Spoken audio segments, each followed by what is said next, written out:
నమస్కారం. Mass media news కి స్వాగతం. హెడ్లైన్స్ చూద్దాం. తిరుపతి యువకుడికి అరుదైన గౌరవం. ఐన్స్టీన్ వీసాను మంజూరు చేసిన అమెరికా.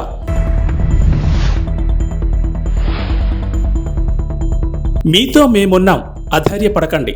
బాధిత కుటుంబాలకు నారా భువనేశ్వరి హామీ.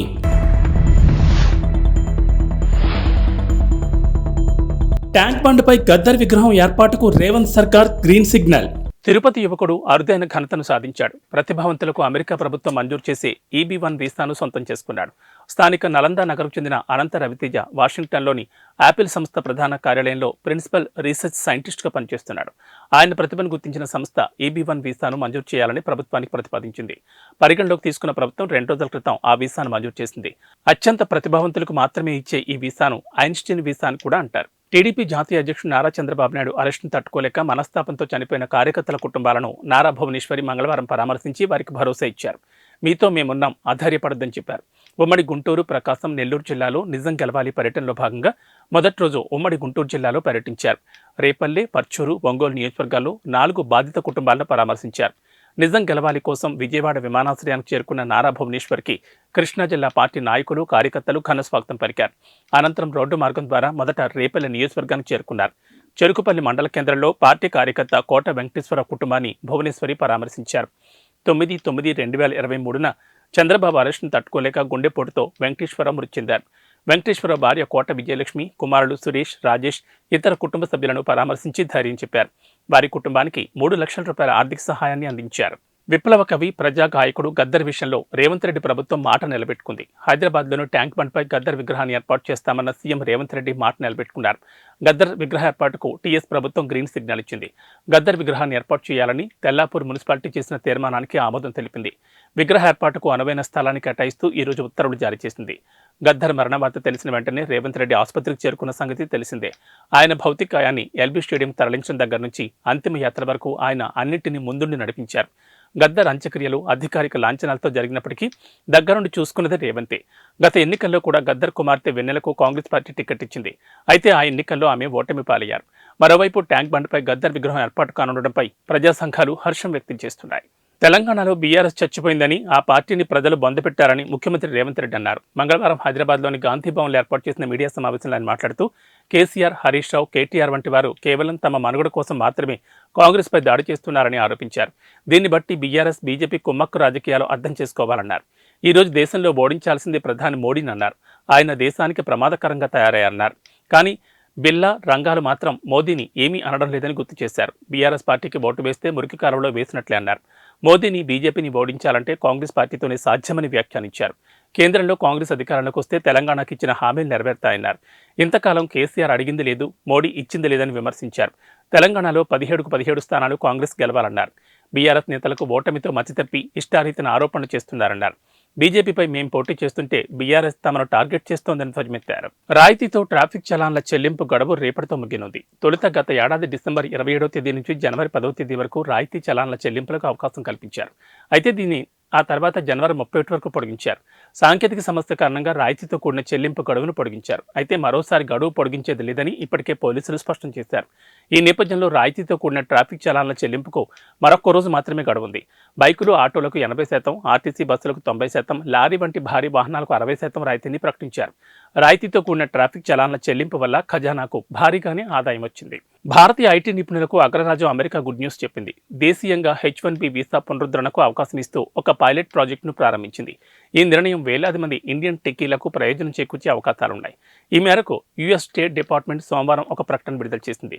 ఈ ప్రత్యేక ప్రోగ్రాం జనవరి 29 నుంచి ఏప్రిల్ 1, 2024 వరకు లేదా అన్ని అప్లికేషన్ స్లాట్లు నిండే వరకు ఈ రెండింటిలో ఏది ముందైతే అది చివరి తేదీగా ఉంటుందని తెలిపింది. ప్రస్తుతం రెన్యువల్ స్టేటస్లో ఉన్న H-1B వీసాదారులు అమెరికాకు వెళ్లకముందే భారత్లోనే అప్లికేషన్ పెట్టుకుని పునరుద్ధరించుకోవచ్చు. గత ఏడాది జూన్లో ప్రధానమంత్రి నరేంద్ర మోడీ అమెరికాలో పర్యటించిన సందర్భంగా ఈ మేరకు ప్రకటన వెలువడిన విషయం తెలిసిందే. ప్రత్యేక ప్రోగ్రాం ద్వారా H1B వీసాను పునరుద్ధరించుకునే అవకాశాన్ని కల్పించడం దాదాపు 20 ఏళ్లలో ఇదే మొదటిసారి. ఈ కార్యక్రమం ద్వారా వారానికి 4,000 దరఖాస్తులు స్వీకరించనున్నట్లు తెలిపింది. అప్లికేషన్ స్లాట్లను జనవరి 29, ఫిబ్రవరి 5, ఫిబ్రవరి 12, ఫిబ్రవరి 19, ఫిబ్రవరి 26 తేదీల్లో విడుదల చేస్తామని యుఎస్ స్టేట్ డిపార్ట్మెంట్ తెలిపింది. అగర్తలా నుంచి ఢిల్లీ వెళ్లాల్సిన విమానంలో తీవ్ర అస్వస్థతకు గురైన యువ క్రికెటర్ మయాంక్ అగర్వాల్ ఆరోగ్యం ప్రస్తుతం నిలకడగా ఉంది. అగర్తలాలోని ILS హాస్పిటల్లో అతను చికిత్స పొందుతున్నాడు. మయాంక్ ఓరల్ ఇరిటేషన్ గురయ్యాడని, అతడి పెదాలు వాచిపోయాయని ILS హాస్పిటల్ వైద్యులు హెల్త్ బులెటిన్ విడుదల చేశారు.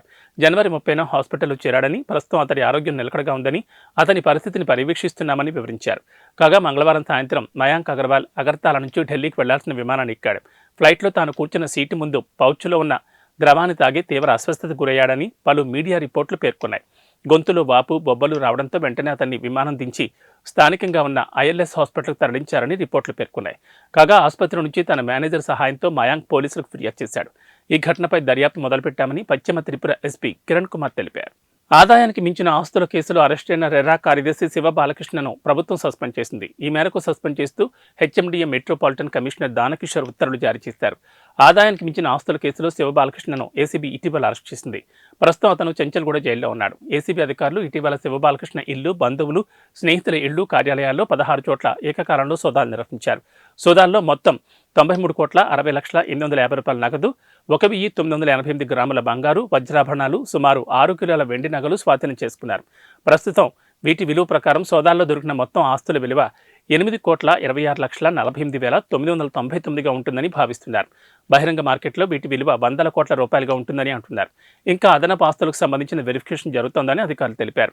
ఎస్బీ యాక్ట్లోని US 13(1)B, 13(2) సెక్షన్ల కింద కేసు నమోదు చేసినట్లు తెలిపారు. ఢిల్లీలోని ఏరో సిటీలో ఓ విలాసవంతమైన హోటల్లో 15 రోజులు బస చేసిన ఏపీకి చెందిన ఓ మహిళకు సుమారు 6 లక్షల బిల్లు పడింది.